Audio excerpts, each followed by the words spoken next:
What's up, everybody? Good afternoon. We've got another Husky game to talk about tomorrow evening. We didn't know this until relatively recently. The game will be kicking off at about 7:30 p.m., so a very, very late start. Going to be an ESPN game, so most people should be able to watch it no problem. And of course, I plan on streaming this game tomorrow night.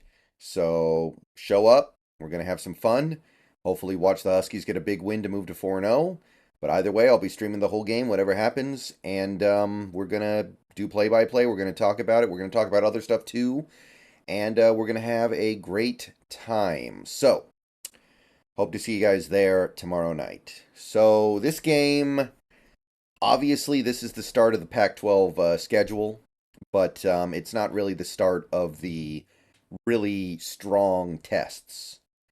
California is okay. They've gotten off to an okay start this season, but I don't I don't see much there that makes me think this team is even better than a team like Michigan State. So far they blew out North Texas. They got beat by Auburn, an Auburn team that is not really that good this year. They're not a pushover, but it's not a humiliating loss, but it's a team that if you were a good team, you'd probably handle. And then they beat Idaho, but that game was a fight. Idaho was ahead at halftime. So they didn't exactly kill Idaho either. So this looks like another team that isn't. It's not like you're playing a Division Two squad, but you're playing a team that you should have no issues whatsoever handling. So my expectation has to be a 3 touchdown, 4 touchdown win. My expectation should be something pretty close to what we got against Michigan State, where yes, I know we only won that game by what it ended up being like 5 touchdowns, but we could have won that game by 10 touchdowns the way we played pretty easily. I think I don't think the score even did that game justice. So big picture, I am expecting a similar result. I'll put it to you like that. This should be another game that we just handle our business. I don't think there's anything on that California team that should be able to handle our offense, our receivers, our passing game in general.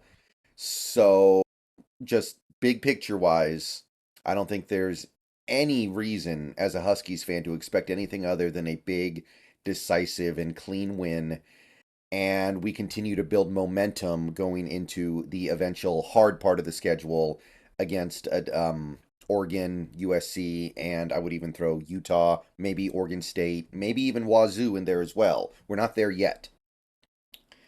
So, Cal, if you take a look at what they've done so far this year, they've got a great running game. They are running the ball for an average of like 250 yards a game.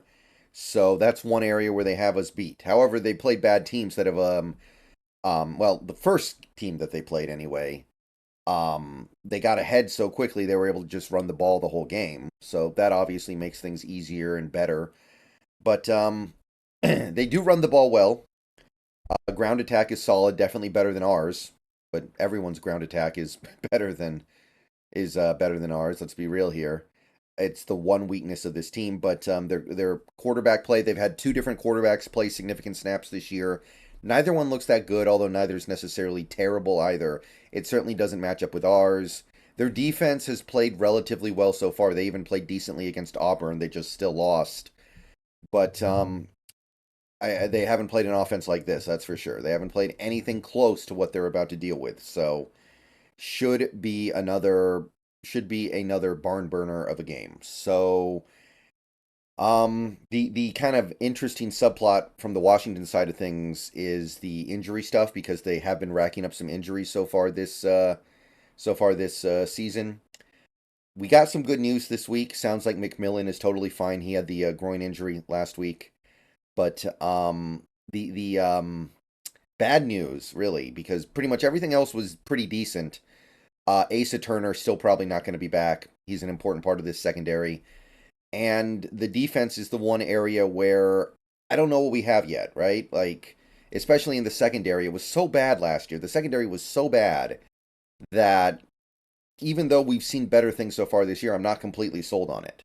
I'm not completely sold on any element of this defense that isn't pass rush because I do believe that ZTF and Price are way too good to not eventually be massively disruptive on a consistent basis. I know they haven't gotten off to a great start so far, but everything else on this defense, I'm not so sure about, and not having Asa Turner out there is going to be eventually a problem. Like I said, we got time, we got an opportunity to wait for those guys to actually be capable of coming back and playing. But for the moment, Asa Turner doesn't look like he's going to play. But the offensive line seems to be in a decent state. I'm a little bit concerned about the interior with some of those guys. They're not playing great anyway, and we've got a little bit of a potential injury concern there with some of the guys on the interior. But overall, we should have our firepower, and we should have everything we need to handle this game. These next two games are going to be us trying to build momentum for Oregon, by and large. At the end of the day, that's the expectation. You use these two games as a springboard before you get into that first big game of the year. I can't really think of that much else to say. Like, this Cal team, relatively nondescript outside of them having a very good rushing attack so far this year. Seems like that's basically their big focus here. Their passing attack has been very muted. Not necessarily terrible, just muted so far this year. And their defense has been good, but they've played bad offenses. Auburn's got not much of an offense. There isn't really much on that offense that you would talk about Auburn-wise. And then they played North Texas and Idaho. Should be easy games to shut them down, and they did. So, yeah, I'm looking forward to another big one. Kind of nice. In a weird way, there's like this level of comfort with playing a game at 7:30 for me, even though objectively it's kind of brutal to have to stay up to like 11:30 midnight to see the end of a college football game. Like, objectively, that's bad. But there is just something more comfortable about it to me than playing a game at noon or 1 or 2. So, I don't know. I kind of like it. I know a lot of people don't like it. If you are a viewer of me on the East Coast, you probably hate it because there's no way you're going to stay up to watch a game between Washington and California. You just, maybe you watch the first part of it and you hope it's going to be a blowout by halftime so you can tune it out. But yeah, there's just this certain level of weird comfort I have with a game starting this late because I'm so used to it. And I need to not be used to it because when the realignment hits to, next year, probably not going to be happening anymore. We might play some 9 a.m. games next year for all I know. I don't know. So this could be the last year of the routine late night start. Okay. I will see you guys later today. There are going to be more videos, some Seahawks stuff. We've obviously got a big couple of weeks for the Mariners coming up as well, so there's going to be a lot to talk about. But we're going to get back to the Seahawks mode very quickly here. But Washington got to continue to take care of their business. They got a chance to make this a special season. They got a chance to make the playoff. They got a chance to be one of the best teams in the country. But they got to keep going. They got to keep it up from last week when they looked much better than even I expected. They got to keep that up. That's what it's going to take to even have a chance against a team like a USC. All right. Talk to you guys later. Go down to Washington. Go Huskies. And let's get this.